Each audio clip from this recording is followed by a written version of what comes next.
Everyone, welcome back to study centre. Last की video में हमने कवर किया scientific principles of F W. Taylor. अभी उसकी साइंटिफिक प्रिंसिपल कंप्लीट हो गया, लेकिन उसने और भी कुछ थ्योरी दी थी, जैसे कि उसने प्रिंसिपल के साथ साथ टेक्निक भी दी थी। तो इस वीडियो में हम लोग technique, scientific techniques by F W. Taylor को पढ़ेंगे। ठीक है, तो इसने टेक्निक्स क्यों दी? उसके लगता था कि प्रिंसिपल हमारे लिए बस रूल सेट करते हैं, लेकिन टेक्निक अगर हम बता दें तो टेक्निक काम करने को, जो टेक्निक रहती है काम करने के तरीके को आसान कर देती है, इसलिए उसने टेक्निक दी थी। तो देखते हैं कि टेक्निक्स क्या बोलती है। पहली जो हमारी टेक्निक जो हम लोग पढ़ेंगे, टोटल इसने 5 टेक्निक्स दी थी, साइंटिफिक 5 टेक्निक दी थी। पहली है फंक्शनल फॉरमैनशिप। फॉरमैनशिप का अगर मतलब मैं बताऊं तो फॉरमैनशिप का मतलब होता है कि एक्सपर्ट, और फंक्शनल मतलब होता है कोई ऑपरेशन या कोई काम करना, ठीक है, कोई वर्क। तो ये जो टेक्निक है ये बोलती है कि जैसे कि अभी तक साइंटिफिक मैनेजमेंट में हम लोग डील करते आ रहे थे कि जो वर्कर रहता है उसको प्लानिंग की टेक्निक, प्लानिंग का जो बर्डन रहता है वो नहीं देना चाहिए। मतलब अगर बोला जाए तो इस टेक्निक जो डिवीजन ऑफ वर्क जो प्रिंसिपल था उसका एक्सटेंशन है ये बोलता है कि एक वर्कर को एक टाइम पे एक ही काम देना चाहिए। मतलब अगर वो वर्किंग डिपार्टमेंट में है तो उसका जो वर्क लोड रहेगा वो सिर्फ वर्किंग डिपार्टमेंट का ही रहेगा, और उसको हम लोग प्लानिंग डिपार्टमेंट के बर्डन नहीं दे सकते। पहले तो इसने ये बोला इस टेक्निक में। दूसरा इसने ये बोला है कि कोई भी एक डिपार्टमेंट हो, बहुत सारे ऑर्गेनाइजेशन में बहुत सारे डिपार्टमेंट होते हैं ना, जैसे कि अगर एक डिपार्टमेंट है तो उसमें पैकेजिंग, लेबलिंग, फाइनेंस डिपार्टमेंट है, असेंबलिंग, रॉ मटेरियल डिपार्टमेंट। तो हर डिपार्टमेंट में एटलीस्ट 8 एक्सपर्ट्स रहने चाहिए। अगर कोई भी न्यू वर्कर आएगा तो बिना किसी गाइडेंस के, बिना किसी एक्सपर्टाइज कमेंट्स के या इंस्ट्रक्शंस के वो अच्छे से काम नहीं कर सकता न्यू ऑर्गेनाइजेशन में।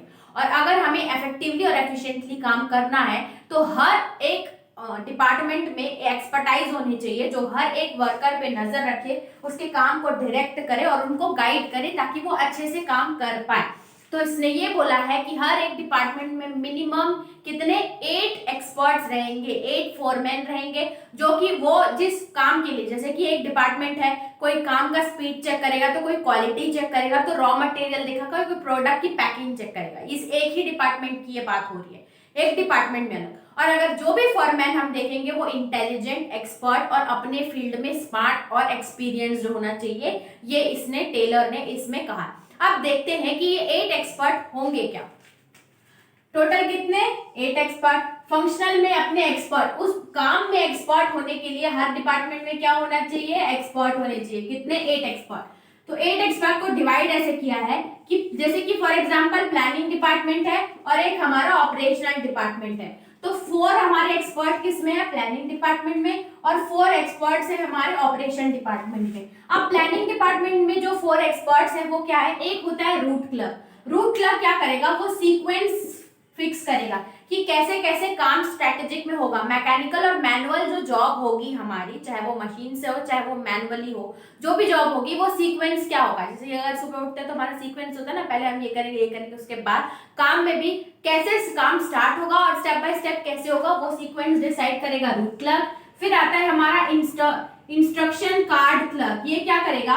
जब काम ऑपरेशन होते रहेगा तो ये जनरल इंस्ट्रक्शंस देगा कि कैसे काम को करो। अगर हम लोग कुछ वर्क परफॉर्म करते हैं तो अगर हमें इंस्ट्रक्शंस नहीं दिए जाए तो हमें लगता है कि हम सही करें, मतलब गलत भी अगर जा रहा होता है तो लगता है कि सही करें। इसीलिए उस टाइम पे काम पे कमेंट करने के लिए, जनरल इंस्ट्रक्शंस देने के लिए कौन सा? इंस्ट्रक्शन कार्ड क्लर्क होना चाहिए। फिर आता है time and cost clerk. Time and cost clerk एक ऐसा फोरमैन होगा जो कि ट्रैक ऑफ टाइम रखेगा।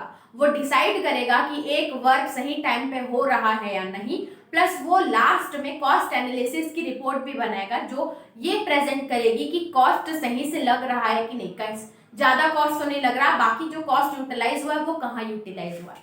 तो देखते हैं कि ये फिक्स अप करेगा टाइम और कॉस्ट रिपोर्ट प्रिपेयर करेगा। टाइम को फिक्स करेगा, अगर टाइम ज्यादा यूज हुआ तो अभी फास्ट काम करने बोलेगा, मतलब ट्रैक ऑफ टाइम ये मेंटेन करेगा। और नेक्स्ट आता है हमारा डिसिप्लिनेरियन क्लर्क। डिसिप्लिनेरियन जो रहेगा एक, वो क्या करेगा? ऑर्डरली एंड सिस्टमैटिकली वर्क हो रहा है कि नहीं वो चेक करेगा। ठीक है, डिसिप्लिन मतलब आप अपना काम सही से कर रहे हैं तो वही ये चेक करेगा ऑर्डरली एंड सिस्टमैटिकली वर्क हो रहा है या नहीं। उसके बाद आते हैं 4 अदर जो हमारे बच गए ऑपरेशनल डिपार्टमेंट के। ऑपरेशनल डिपार्टमेंट में पहला होगा हमारा गैंग बॉस। गैंग बॉस क्या करेगा, जितने भी मशीन्स या टूल्स हमें लगेंगे काम करने के लिए वो सबको मेंटेन करके रखेगा और उस टाइम पे असेंबल करके रखेगा। एक वर्कर को जितने भी टूल्स एंड मशीन्स लगती है वो सब वहां पे वो असेंबल करेगा। नेक्स्ट आता है हमारा स्पीड बॉस। जो स्पीड बॉस रहेगा वो एश्योर करेगा कि जितने भी जो टास्क हो रहे हैं वो सही टाइम जो अलॉट किया गया था टाइम उस पे हो रहे हैं कि नहीं, नाम से पता चल रहा है speed boss assures timely completion of job. फिर आता है रिपेयर बॉस क्या करेगा, जितने भी मशीन्स और जितने भी टूल्स यूज हो रहे हैं वो ये चेक करेगा कि सब सही से वर्क हो रहे हैं या नहीं। अगर कोई खराब है तो उसको तुरंत रिपेयर करके रखेगा। क्यों? क्योंकि वो टाइम में जो वेस्ट ना हो टाइम क्योंकि रिपेयर करने में, इसलिए वो सारे इक्विपमेंट्स अप टू डेट रखेगा। तो tools kept in working condition, सब चेक करेगा कि सारे टूल्स वर्किंग कंडीशन में है। फिर आता है एक हमारा इंस्पेक्टर क्या करेगा, क्वालिटी चेक करेगा। जो भी क्वालिटी सेट की गई है या प्रोडक्ट्स की सारी चीजों की जो क्वालिटी है, काम की क्वालिटी, वो सब चेक करेगा। तो ये हमने पढ़ा क्या, functional formality, first technique of Taylor. Next जाते हैं हम लोग, सेकेंड टेक्निक है standardisation and simplification of work. Standardisation का मतलब होता है कि अगर आप कोई काम कर रहे हो तो उसका स्टैंडर्ड सेट करो। स्टैंडर्ड मतलब उसको एकदम बेकार मत बनाओ, एकदम क्वालिटी उसकी अप टू डेट रखो, ठीक है, एकदम बेस्ट क्वालिटी रखो। इसका एग्जांपल ये देता है कि एक कंपनी में जो एक कंपनी थी जिसमें वो 2000 प्रोडक्ट बनाता था पेपर के, तो उसके बाद उसकी कंपनी अच्छी नहीं। अब वो क्वालिटी अच्छी रहे, स्टैंडर्ड सेट करने के लिए उसने 2000 से कट करके 200 में वो ले आया। अब 200 में जब वो 200 प्रोडक्ट बना रहा था तो एक स्टैंडर्ड एक क्वालिटी सेट हो गई, ठीक है। अब उसको बहुत ही अच्छा रिजल्ट मिला। वैसे ही एक और कंपनी का एग्जांपल देते हैं जो कि 1000 प्रोडक्ट बनाती थी, अब उसको कट करके उसने 210 प्रोडक्ट कर दिए। अब इसने भी बहुत अच्छा रिजल्ट मारा क्योंकि इसकी कंपनी ग्रोथ करने लगी।